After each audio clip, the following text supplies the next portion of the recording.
everyone. I'm Tracy Matisak, and I'm here with Justin Dillon. Justin is the CEO and founder of Made in a Free World. Hi, Justin. Hi, thanks for having me. So tell me about Made in a Free World. What does your organization do?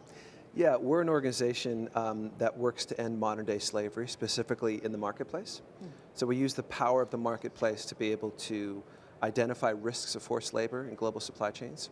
We also use the power of the marketplace to move consumers towards companies that are made in a free world. Yeah. So I'll just give you a quick definition of what modern-day slavery is. It's anyone who's being forced to work without pay, under threat of violence, being economically exploited, and unable to walk away. Now, under that definition, there's over 30 million people in the world today suffering under those conditions, most of which are women and children. And we're talking about profits off of slavery in excess of $150 billion a year. It's the fastest growing crime on the planet. And we've been focusing on this for years, but now we've got great opportunities for businesses to bring their weight into the fight.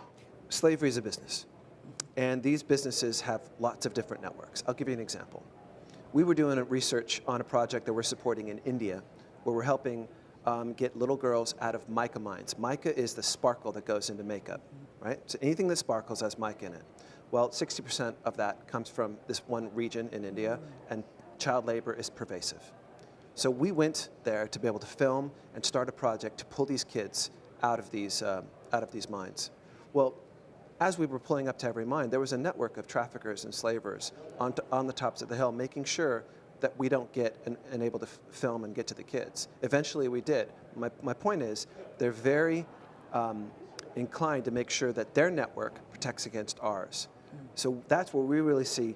Keep in mind, that makeup or that mica ends up in our makeup, ends in our sparkles. So there's a network that gets those kids' labor onto our faces.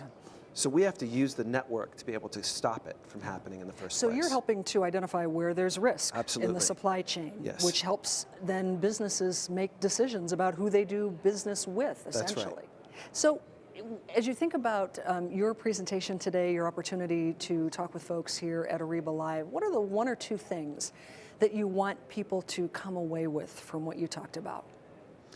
Yeah, I think the number one thing to understand that slavery is a business, and the only way we can fight it is with business.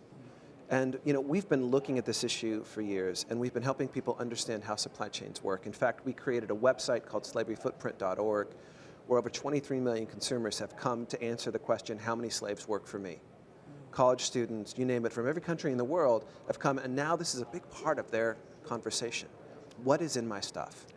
What we want to be able to do is help businesses be able to understand that question as well. What is in the stuff that I'm buying, not only on the direct side, but on the indirect side? And the reason for that is not gotcha. The reason is we need businesses in this fight. We actually believe that they're going to be the heroes in the great abolitionist movement of the 21st century.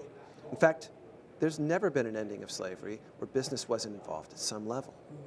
So what we're asking businesses is to be courageous and to realize that this isn't the 90s anymore. This isn't about boycotting. This is about everyone using their own distinct place in the world and contribution to be able to break up these illicit networks. And Ariba is a perfect place to do that because it's connecting all the economies, it's connecting all the networks, and we think we're going to build something really powerful together. Yeah.